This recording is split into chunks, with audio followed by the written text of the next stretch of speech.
ইতিহাস বিষয়টা আমাদের জন্য একটু কঠিন হলেও ইতিহাসে ঘেরা নানান জায়গায় ঘুরতে যেতে কিন্তু আমাদের ভীষণই ভালো লাগে। আর সময়টা যদি হয় শীতের মরশুম, তাহলে মন তো এমনি এদিক ওদিক ছুটে।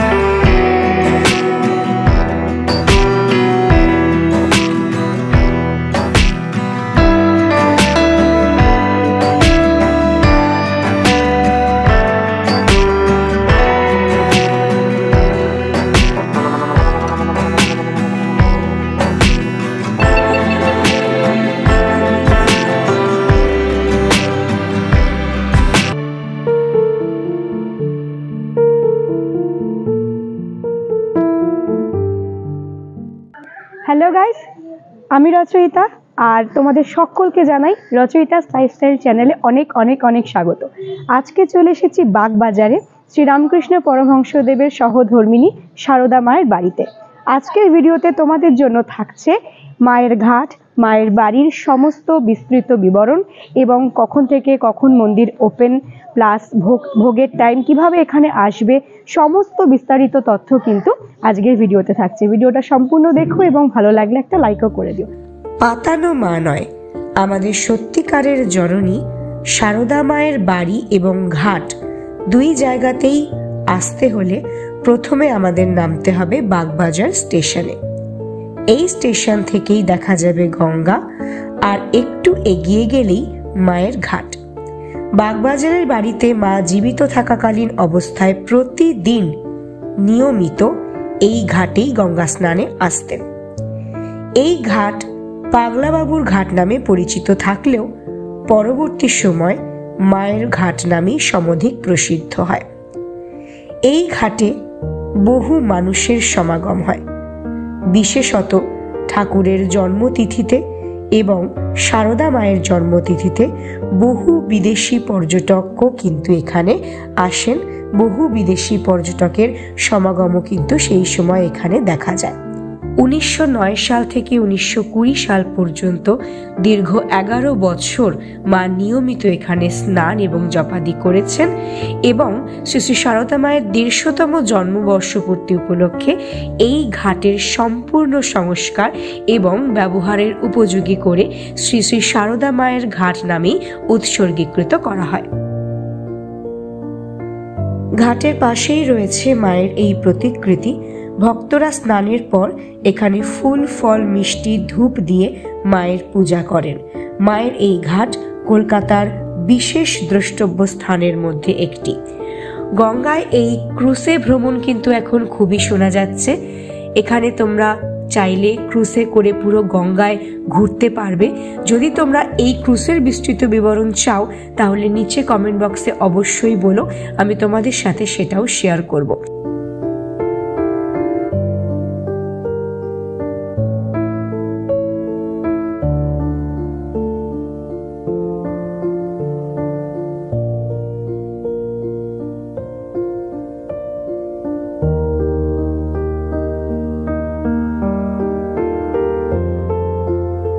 এখানে দাঁড়িয়ে আমরা বেশ কিছুটা সময় কাটালাম, ভীষণই ভালো লাগলো এবং দেখতে দেখতে একটা খুব সুন্দর ক্রুজও দেখতে পেলাম, তাই তোমাদের সাথেও শেয়ার করলাম।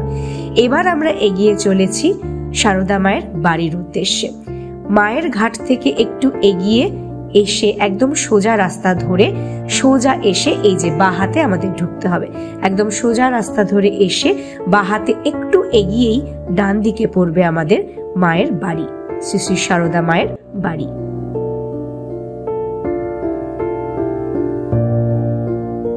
1886 খ্রিস্টাব্দে রামকৃষ্ণদেবের মৃত্যুর পর মা সারদা আর দক্ষিণেশ্বরে ফিরে যাননি, কিন্তু কলকাতায় তার থাকার জন্য নির্দিষ্ট কোনো বাড়ি ছিল না। আর রামকৃষ্ণদেবের মৃত্যুর পর মা সারদাকে বেশ খানিকটা অর্থাভাবেও পড়তে হয়েছিল। এই সংবাদ রামকৃষ্ণদেবের শিষ্যদের কানে গেলে তারা মাকে কলকাতায় নিয়ে আসেন এবং প্রথম পর্বে তিনি শিষ্যদের বাড়িতেই অতিথি রূপে থাকলেও পরবর্তীকালে বাগবাজারে এখানে সারদা মায়ের বাড়ি তৈরি হয়। এখানে সারদা মায়ের বাড়ির ঠিক সামনে বেশ কিছু ফুলের দোকান রয়েছে, যেখানে লাল গোলাপ, পিঙ্ক কালারের গোলাপ, সাদা গোলাপ, হলুদ গোলাপ, এরকম বিভিন্ন রঙের গোলাপ, আরও অনেক রকমের ফুল রয়েছে, পদ্ম রয়েছে। তোমরা চাইলে এখান থেকে নিয়ে মায়ের পুজো দিতে পারো।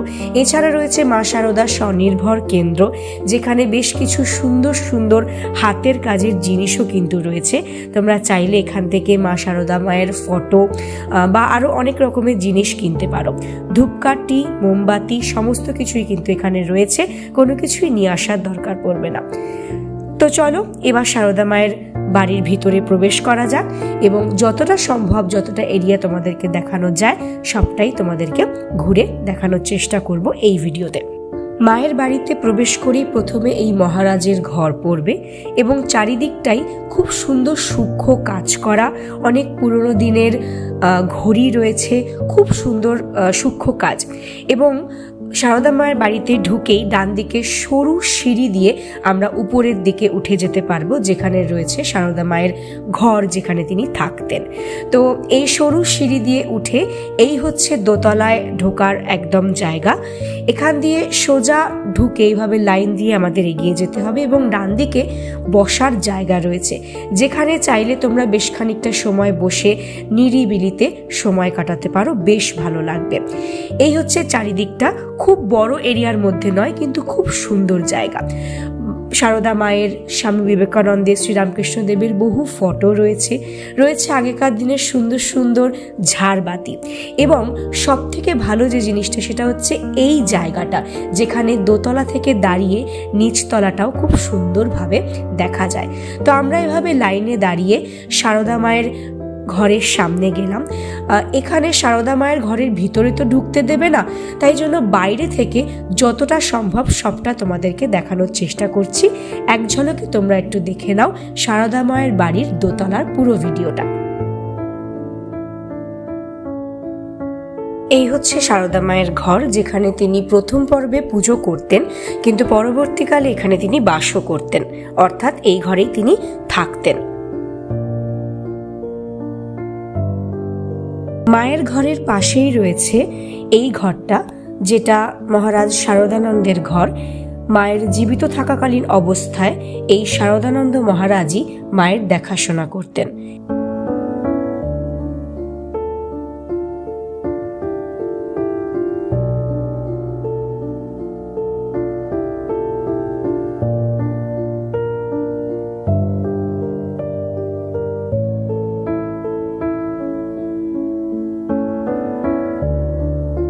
মাকে প্রণাম করে নিয়ে এবার আমরা দোতলা থেকে একতলার দিকে নামলাম। তোমাদেরকে একবার দেখিয়ে দিই দোতলা থেকে একতলার জায়গাটা কিরকম লাগে দেখতে।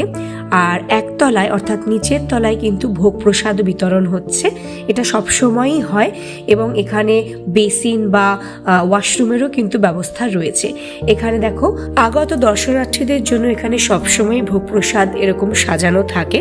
তো তোমরা যখনই আসো না কেন এখানে কিন্তু ভোগ প্রসাদ পাবে।